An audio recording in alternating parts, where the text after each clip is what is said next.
अडानी समूह के चेयरमैन और भारत के दूसरे सबसे अमीर उद्योगपति गौतम अडानी के लिए हाल के दिनों में एक बड़ी मुश्किल खड़ी हो गई है। अमेरिका में न्यूयॉर्क की एक अदालत में गौतम अडानी समेत 7 अन्य लोगों पर $250 मिलियन की रिश्वतखोरी और धोखाधड़ी के गंभीर आरोप लगाए गए हैं। ये मामला अडानी समूह के सोलर पावर प्लांट्स के प्रोजेक्ट से जुड़ा हुआ है, जिसमें आरोप है कि इन लोगों ने अधिकारियों को रिश्वत देकर एक बड़े प्रोजेक्ट को हासिल करने की कोशिश की।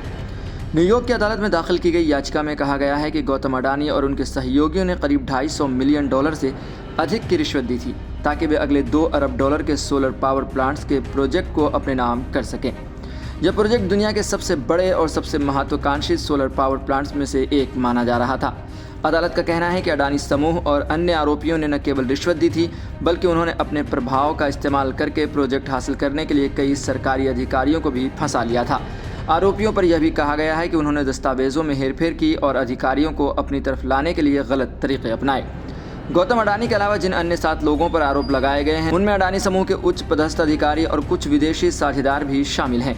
इन लोगों पर आरोप है कि इन्होंने सोलर पावर प्रोजेक्ट के लिए आवश्यक सरकारी मंजूरी और लाइसेंस प्राप्त करने के लिए अधिकारियों को रिश्वत दी थी।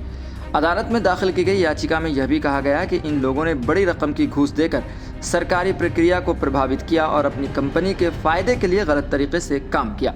अमेरिका में गौतम अडानी और उनके सहयोगियों के खिलाफ securities and exchange commission (SEC) द्वारा दायर अभियोग ने अडानी समूह के भ्रष्टाचार की जांच के लिए एक संयुक्त संसदीय समिति JPC बनाने की कांग्रेस की मांग को मजबूत कर दिया। कांग्रेस के संचार प्रभारी महासचिव जयराम रमेश ने प्रतिक्रिया देते हुए कहा कि अडानी और उनके सहयोगियों के खिलाफ अमेरिका में दायर अभियोग भारत सरकार के भ्रष्टाचार और सुरक्षा कानूनों के उल्लंघन की जांच की आवश्यकता को दर्शाता है। जयराम रमेश ने आगे कहा कि कांग्रेस ने जनवरी 2023 में अडानी समूह पर एक संयुक्त संसदीय समिति के गठन की मांग की थी। इस संबंध में हम अडानी के HAH के श्रृंखला में 100 से अधिक प्रश्न उठाए थे, जिनका अभी तक कोई जवाब नहीं मिला है। इन सवालों में अडानी समूह के विभिन्न घोटालों और प्रधानमंत्री नरेंद्र मोदी और उनके पसंदीदा व्यवसायी के बीच घनिष्ठ संबंधों के तथ्य पर प्रकाश डाला गया।